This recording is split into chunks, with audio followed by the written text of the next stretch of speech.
Ces échanges avec la presse avaient pour but de permettre à l'humanité de comprendre les biens fondés de la table ronde sur l'appropriation nationale du Génocoste lancée par le chef de l'État le lundi dernier. Le FONAREV, qui a organisé ces assises, a fait savoir qu'il était temps de faire la reconnaissance internationale du génocide qui se passe au Congo-Kinshasa depuis plus de 3 décennies. Quelle est la conséquence de la reconnaissance? On parlait de la solidarité, ça fait partie justement de ces éléments.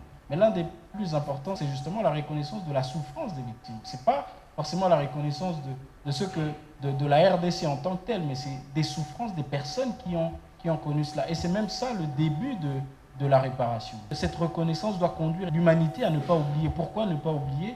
Pour ne pas que ça se répète et pour permettre aux victimes de commencer à guérir. Le génocide étant un tabou sur le plan international, il faut du courage pour faire reconnaître ce qui se passe en RDC. Le professeur Serge Makaya, qui fait partie du comité scientifique ayant préparé cette table ronde, a annoncé une série d'actions à mener pour que ces génocides soient reconnus à travers le monde. Effectivement, l'appropriation collective, c'est un processus.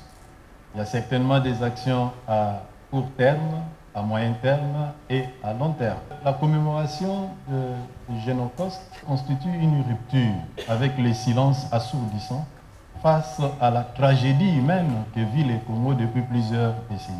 Le porte-parole du gouvernement, Patrick Mouyaya, salue ce pas et la volonté du chef de l'État à mener cette démarche jusqu'au bout. Nous étions dans une table ronde qui parle d'appropriation, c'est-à-dire que nous tous, nous devons comprendre l'enjeu derrière et la nécessité pour nous de marquer notre solidarité, non plus seulement malheureusement pour les victimes du passé, mais aussi pour les victimes actuelles. Personne ne peut dans le monde d'aujourd'hui ignorer la souffrance, les calvaires et les drames vécus par des Congolais dans l'Est de la RDC. Ne pas vouloir le reconnaître, c'est aussi faire preuve de négationnisme.